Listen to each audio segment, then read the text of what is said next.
Sexism in gaming. In joining G4,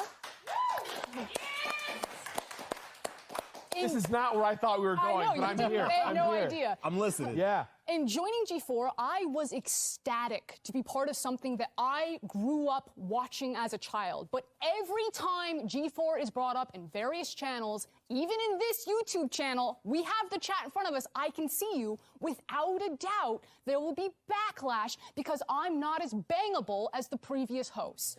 It's somehow... Talk to him, Frosk! It has somehow been expected that you can talk about how much you jerked off to women as a compliment. That It's shit not weird. a compliment. It's weird. It's dehumanizing and it's weird. Women do not exist to be nice on the eyes for you. Morgan Webb, Olivia Munn did not exist to be nice on the eyes for you. Hey, she cooking, y'all. And that's just obvious sexism. You don't need to explicitly objectify women or declare that you hate women to be sexist. Just go ahead and check out Thorne's latest meltdown on Twitter for some spark notes. Now, here at XPlay, our reviews are written and produced by a team of people. There are too many games for one person to shoulder the burden. So we divide and conquer. And when we use language like we or I, that's the reviewer. That's coming from the mouth and experience of the reviewer reading that review. And that's not to say that Gerard, TBH, Adam, or myself don't contribute to the reviews. We absolutely do. But it'll always be in varying degrees and take a whole team behind us. That's why we're XPlay and not Adam Play.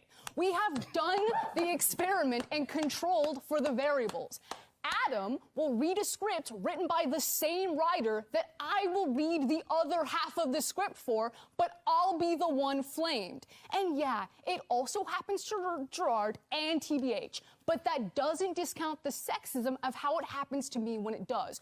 Both things can be true, that there is a general hatred of any change that isn't Adam, and that I'll receive special flame just for being a woman.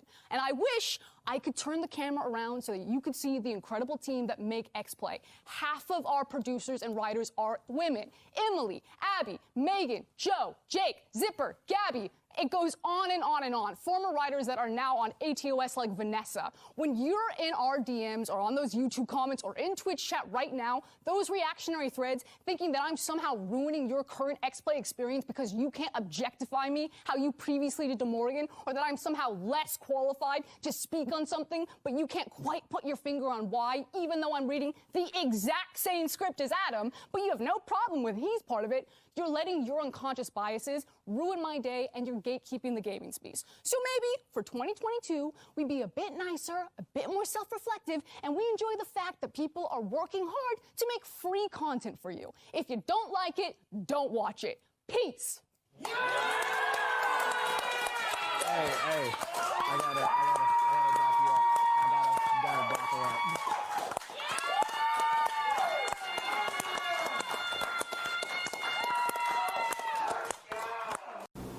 You know, back in the Stone Age, I used to spend a lot of time watching Tech TV and later G4. At the time, nerd and geek-centric TV shows were relatively rare, and we were limited to programs like Nick Arcade and Video Power. I'm sure some of my fellow old heads out there remember those names. But, you know, I never imagined that an entire network would ever be dedicated to tech and gaming exclusively. I didn't think it would ever exist. It sounded too good to be true. But there it was, right there on the TV, G4. And the programming they offered did not disappoint, man. XPlay, Attack of the Show, Judgment Day, and so on and so forth. Had some great hosts too, Adam Sessler, Morgan Webb, Kevin Pereira, Olivia Munn, Blair Butler. I could go on. But as with all good things, it eventually came to an end, and the network vanished into the proverbial ether. In the years that followed, I kind of forgot about G4. Then I heard it was back and coming to YouTube. And having been a fan of the OG network, I was admittedly excited. And starting out, you know, everything seemed good for G4, man. It was, a nice little addition to the gaming community out here. Sure, most of the familiar hosts were gone, but we had some fresh ones. Frosk, for example. Now, I can only speak for myself when I say I didn't have a problem with her, being a host on X-Play. She did her job and discussed games. I didn't care about her appearance, just the information and insight she had to offer on games. I was satisfied. And then it happened. The segment that, many say changed the fate of G4. During a group discussion with Adam Sessler, the completionist, and the Black Hokage, Frost derailed what was intended to be a discussion about Red Dead Online and instead gave a speech on sexism in gaming. She took issue with the notion that people found her less attractive than the previous host, as well as people questioning her job credentials, whether she deserved, to be on G4. She capped off her rant by saying, "If you don't like it, don't watch it." And that's what people did. In the weeks that followed, G4 started bleeding subscribers, while negative, I'll say, interactions between some of the hosts and viewers via social media made the situation worse. And it all resulted in major layoffs for the channel, which just recently happened. And man, it's a bad way to go out. And my heart goes out to the people who lost their jobs. They didn't deserve to be punished for someone else's actions. But, that appears to have been what happened. Whether these layoffs were mainly due to Frost's outbursts or the channel's alleged excessive production costs is a question only the big wigs at G4 can answer. But it seems very likely that both played a role in some capacity. Either way, it's a lesson on how excessiveness and ego can sometimes do more harm than good.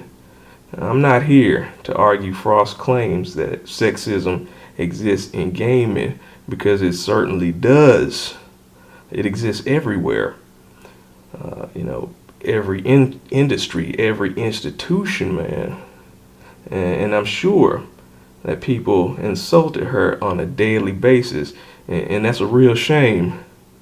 Her wanting to clap back, was only natural. Anyone will feel the desire to, defend themselves if they feel like they're, being unfairly judged. But the problem here was her timing. For most businesses, there's a time to bring up social and political issues. It's called your time, not company time. It's when you get on your soapbox at work, you bring the rest of the company into the argument. Frosk likely knew beforehand that a lot of people were going to respond negatively to her statements and possibly unsubscribe. Something that could affect the channel as a whole. Yet she did it anyway.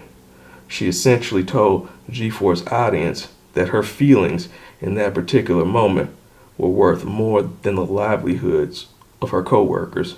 She jeopardized people's jobs without a speck of concern or forethought, then doubled down on her decision.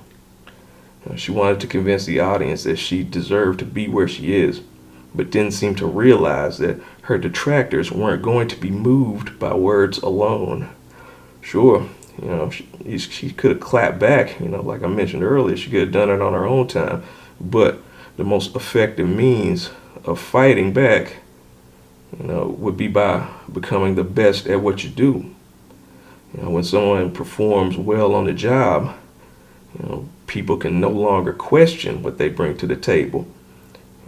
Actions speak louder than words ain't just a cliche. Now, some folks say the entire rant was planned, and that may be true. But that begs a question, Who approved it? Who was willing to gamble with people's jobs? I'll tell you this much.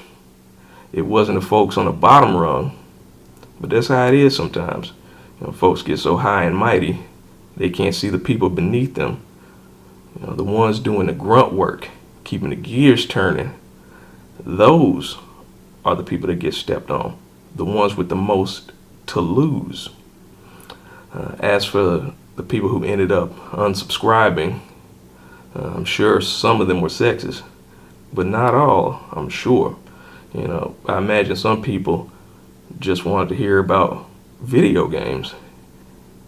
And when the topic was sidelined for something else, they saw no point in sticking around.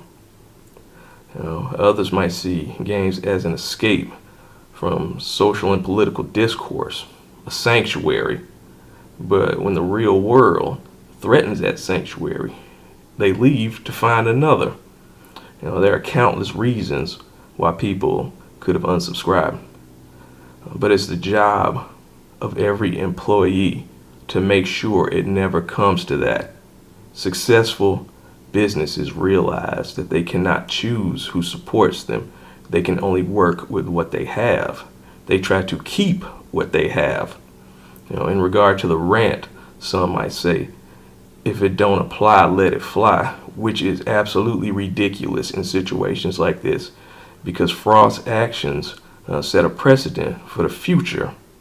If viewers sat back and said nothing, it would only have been a matter of time before news and details about their favorite topics were put on the back burner for other things. When something you enjoy is losing focus and direction, you as a fan will do whatever you can to try and get things back on course. And action is acquiescence. Having said all that, do I think Frosk is a bad person? No, not at all. She is, however, impulsive and inconsiderate of the people around her. That much is clear.